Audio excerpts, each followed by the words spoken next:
Welcome, here I've got ASUS Zenfone 7 Pro and I'm gonna show you how to activate image stabilization while recording a video at this device.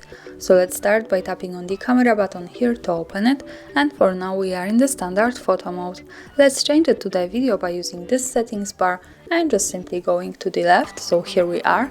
Now let's move to the left corner to this button. When we pick it, we can open the advanced camera settings, and here we have the video settings with video stabilization option. So by using this button we can easily turn it off or turn it on by another tap, like that as we need. And also when we go back to the camera preview and stay on the video mode, we have one extra button, which is here, the second from the right.